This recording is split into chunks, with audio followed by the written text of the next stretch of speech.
Dear ones, I am Archangel Michael. Today, we will close these topics related to the soul and feelings. Today I'm going to talk a little about another aspect related to feelings. One thing I've been saying here for a few days, you already asked me, so it's worth talking about: family. What is the family, seen from above? Let's imagine the following: that each one of you were released into the world, had no ties to anyone. Each one was an independent and isolated being.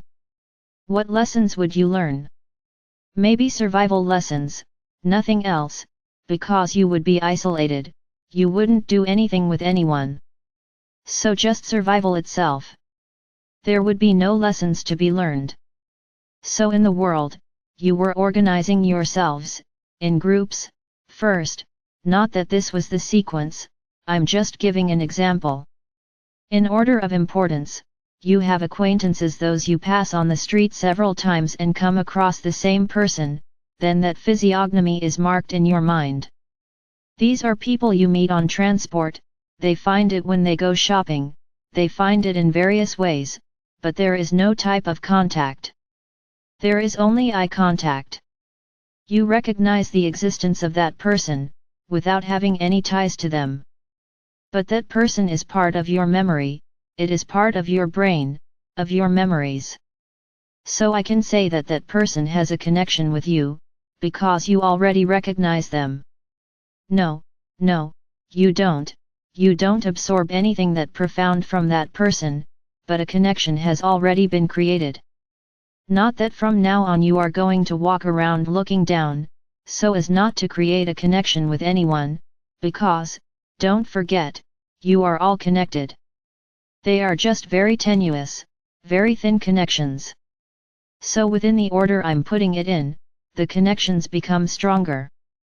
Likewise, those people you follow on your television.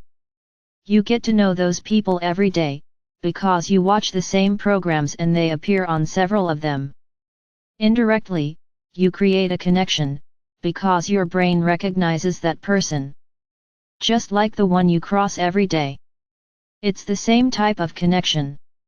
Many times you create an even greater connection, because you have that adoration for that artist, and you start to follow him as if he were a god.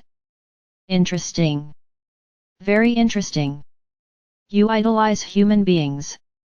Truly, the human mind is amazing. But continuing. Then there are those people that you sometimes cross paths with where you live, they are your neighbors, you exchange greetings, which is a connection a little stronger than those others I have already mentioned, and the more intimate you become, the bigger, stronger this connection becomes. And then let's talk about work. You spend most of your day there.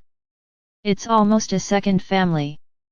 So the connection that is created with each of these is stronger than the others, and there are those who are much stronger, because they are people you get closer to in the work environment, even becoming friends. So with friends, the connection is even stronger, and the longer the coexistence, the greater the connection. And then we can start to get to our point, which is family. What did I say to you yesterday?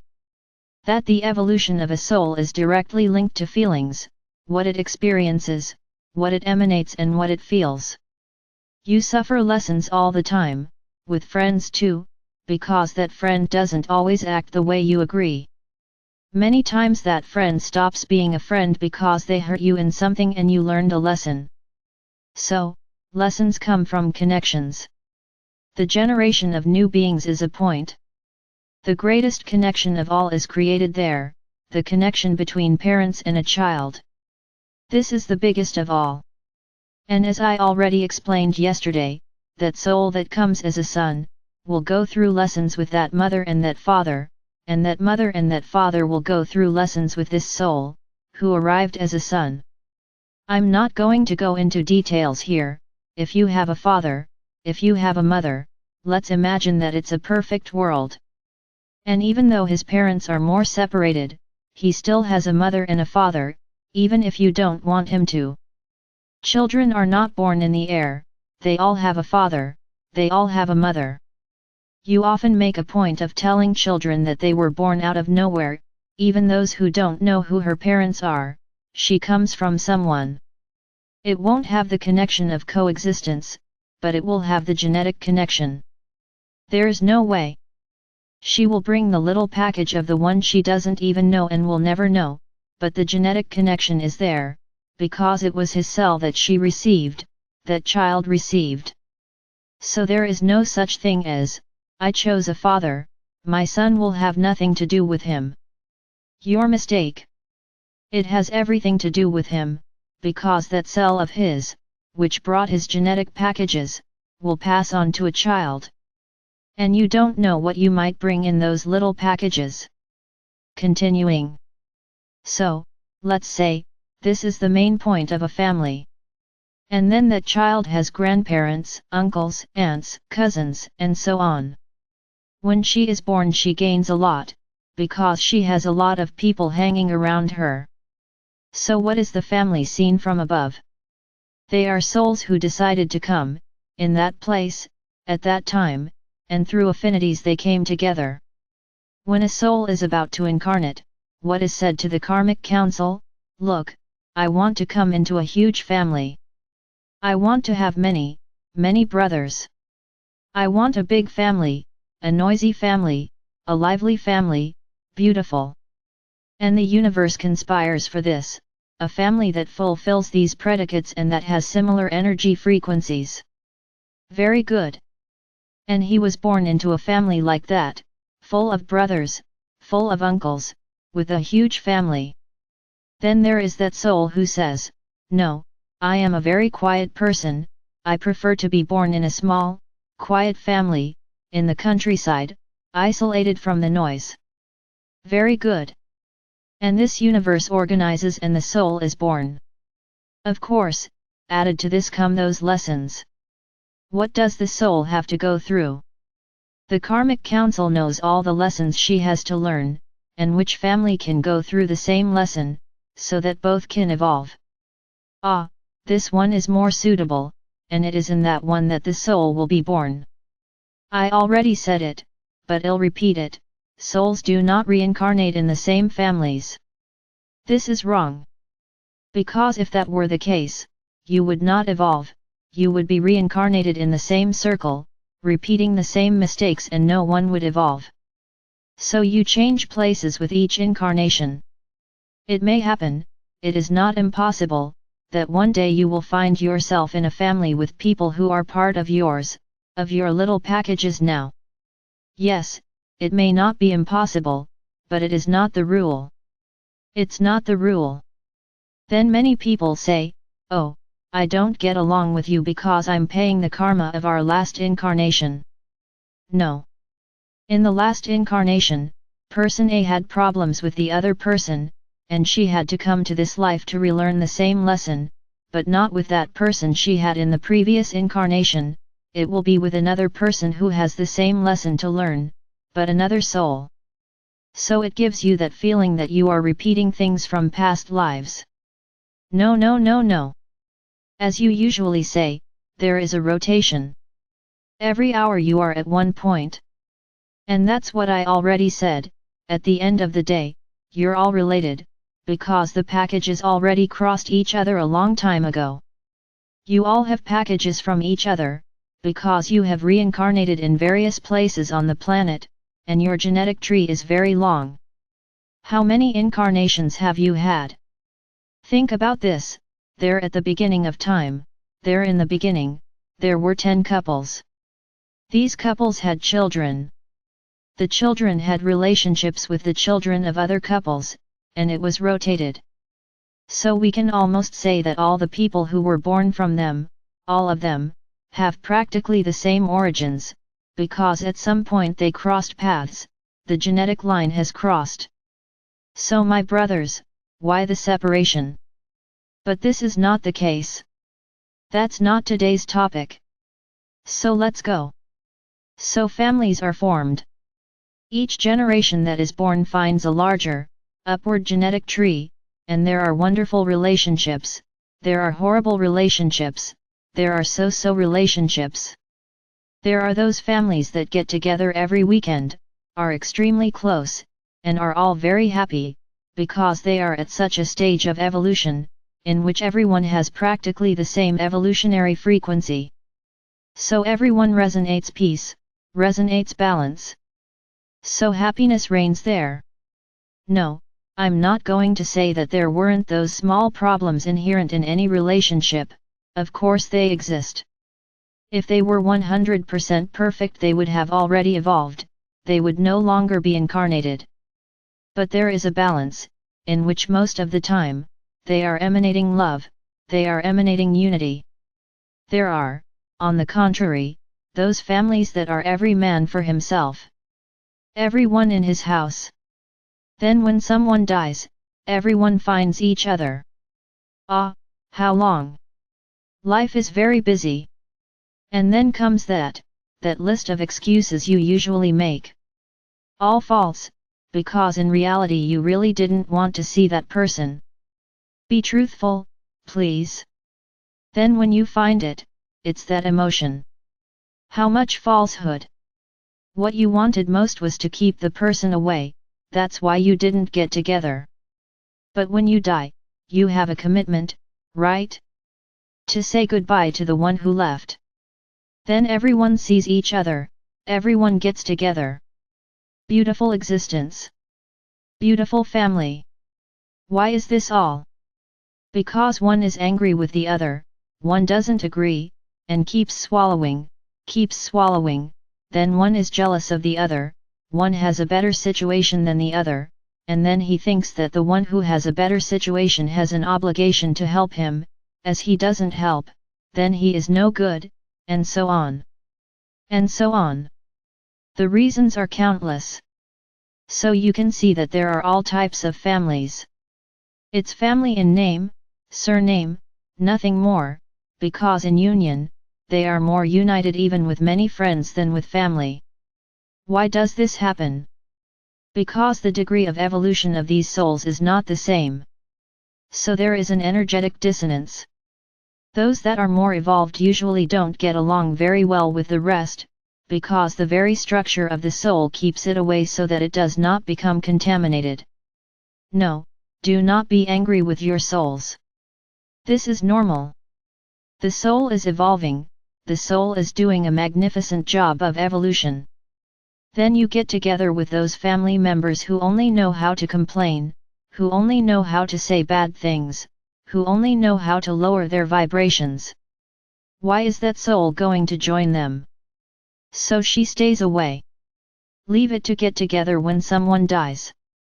And that simple. Begin to understand that each soul has a path. That's what I've been trying to tell you every day. It's not because of your family that you have to get involved and maintain the vibration they are emanating, since you're up there. Oh no, they are my family, so I will live with them, even if they emanate bad things. It's a choice you have too. But don't forget, that you have a soul and higher self, which will not agree with this at all. That free will is respected by us, what your higher self decides is decided. He will start to create situations for you to separate yourself from this family, because it is not good for you, you're not seeing how bad you're doing. So my brothers, that's it, that's where families live, who call themselves families. Taking advantage of this topic, and what I just said, I'm going to do a small aside. I just said here that free will exists for us, respecting the soul, but that the higher self is the one who controls what happens to the soul, with the soul that is incarnated. Many may be thinking, but wait, when the soul decides to follow the wrong path, what does the higher self do? He tries in every way to get this soul off that path. Do not think that it is an easy decision for the higher self to give up that soul. He tries, at all times, to return the soul to the path of evolution.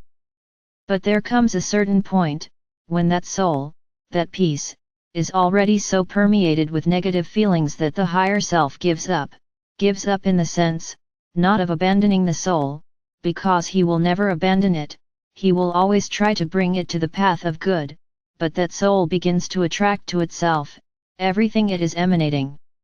And then the work of the higher self ends up being worn out, because it can no longer make that soul see that it is wrong, and then it respects the soul's decision. But whenever he can, he tries to turn Alma back to the right side, he tries to return Alma to the path of good. It is tireless work, but he knows that it will be difficult for him to make this soul return to the path of light. It is not impossible, because many repent and return to the path of light, through the attempts of the higher self. But the vast majority don't. So it's the same path that we already told you about. You choose a path and we accept it through free will. Then the higher self allows you to live in that moment, so that you understand that you are wrong. But every now and then he tries to bring you to your senses. This was the one apart. Another thing I want to mention, since we talk about family. Many of you give absurd importance to the name. In the past, this was a status symbol, so and so is from the X family, so it's an important family. Fulano is from the Y family, this family is really bad, there's nothing important about it. Interesting. Very interesting. When you die, do those in the important family decompose differently than those in the bad family? No, everyone dies the same, everyone loses the human carcass. One day or another, you lose. I can even understand that often those who are more important, who have more financial conditions, often manage to prolong their health, precisely because they have more conditions, from that family that doesn't have it. I agree, but in the end everyone is equal, and before our Father or Mother God, everyone is equal. Remember, we don't see body, we don't see face, we don't see name, we don't see financial situation, we see energy. None of this is important to us. But back to talking about the name. How important is the name to the soul? Many of you have asked me about the name of the soul, which many call the avatar. Yes, the soul has a name, the soul is a multidimensional being within the universe, it has a name, because it needs to be identified in the universe. Like this? Does the universe know each being that exists?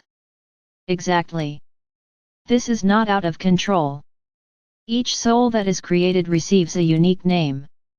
This is why you often ask the name of the avatar of the soul, and we are a little reluctant to answer, because two souls can even have the same name, visually, for you, they're within the third dimension, but for us, each name is a different energy, and is pronounced differently.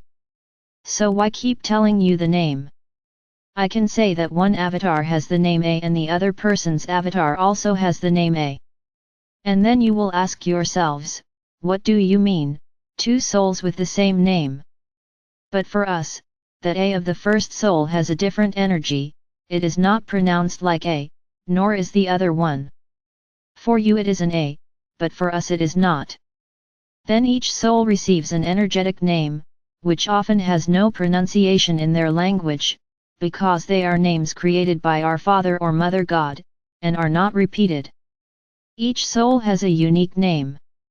It is as if it were a document of the soul throughout the universe, where it is found, when you want to find it, because everything is catalogued. I'll say it like this so you understand. Let's say that there is a large database in the universe, and that all souls are registered there, and where they are, it is marked, and every piece of every soul, in the same way. Many with their mouths open. That's right, my brothers. So you can see that that name is a very complex name, which sometimes comes out as an A in your language, but it is not an A in the universe. It has a whole structure, so it cannot be duplicated, the soul is unique. Very good. So, you here on the planet and on other planets too, you name people, the beings that are born. And then you choose a bunch of names, using the most varied criteria possible. Some choose it because that name demonstrates energy, demonstrates power, demonstrates superiority, others invent names that are highly complicated in every respect, in which the being who will receive that name will suffer a lot because of the name. But you don't think about that, right? You only think about satisfying your own ego. Ah, I'll use the name I invented, and damn whoever is going to receive that name, because he will suffer a lot for the name you gave him. But that's not important to you, right? You only think about yourself, they don't think about the other. Selfishness is enormous.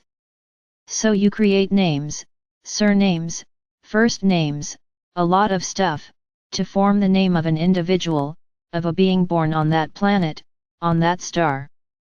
This name transforms into energy in the universe. It is as if this planet also had a database, where all the names are placed and linked to that piece of that universal soul. And then you created the mechanism for changing women's names when women get married. Very interesting. What happened to the name that was in that database?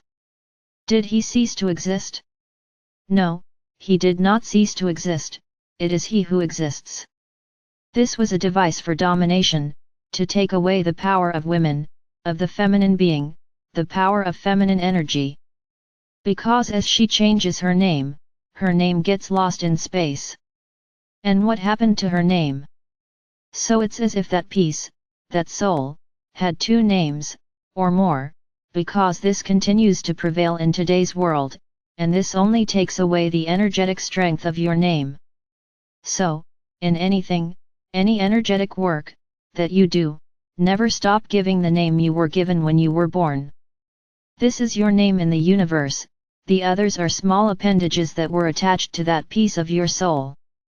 It's as if they don't have much value, because your name is the one you received at birth. There are those cases in which those absurd names, which are given to children, are now allowed to change the name. Another problem. It is also another appendix, which is placed on that name, because the energetic name is that of birth. Be it good, be it bad, be it beautiful, be it ugly. It is your energetic name in the universe. Not that the others aren't worth it, they are valid, but they do not have the energetic intensity of the birth name. So whenever you are going to do anything, that is energetic work, that deals with the energetic, spiritual part of you, it is your birth name, never the current name. So understand, the problem you cause your children when you give them these names. The problem you women cause when you change your name.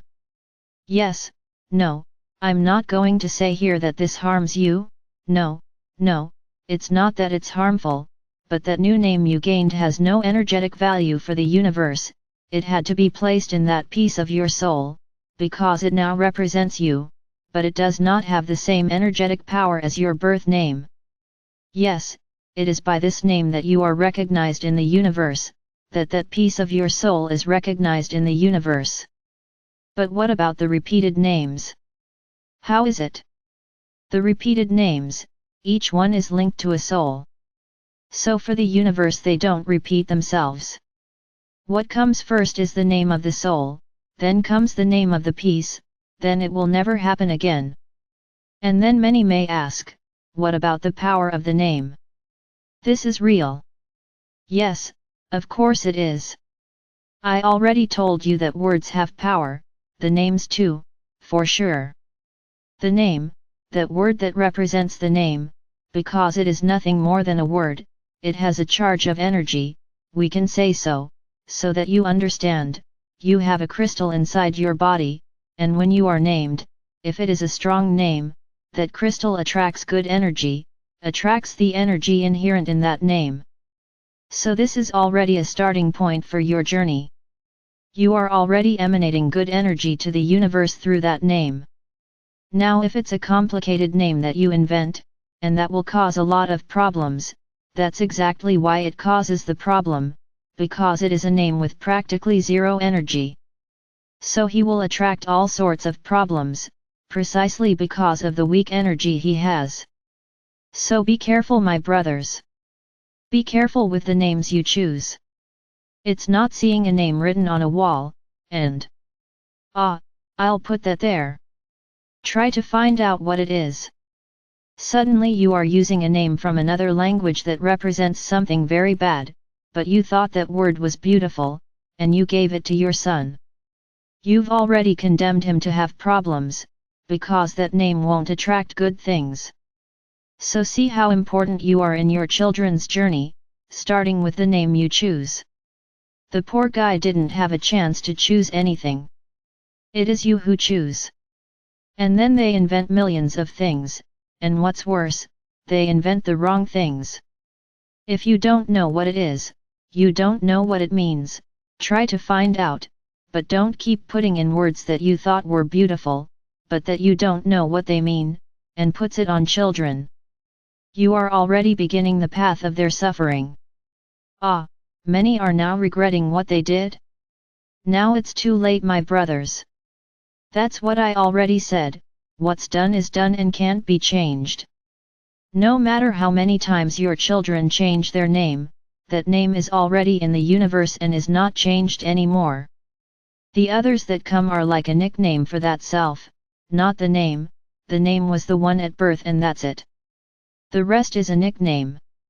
So, I hope that everything that was said here this week was good enough for you to understand a lot. I hope I have touched your hearts, and that you reflect on those feelings that you actually have to change. Remember, actions are important for evolution, but feelings will speak loudest when choosing, when that ticket materializes in your hand, and you catch the train. You have gained a passage that is invisible for now, in which as you evolve, walking along this road of evolution, it will begin to materialize. Start to see the following: every time you do something wrong the ticket disappears, and then you start walking again, it starts to take shape again. And that's how it will happen until the final moment, when either you will have the ticket or you won't. That's what I said. Meditating, praying, staying balanced, well done.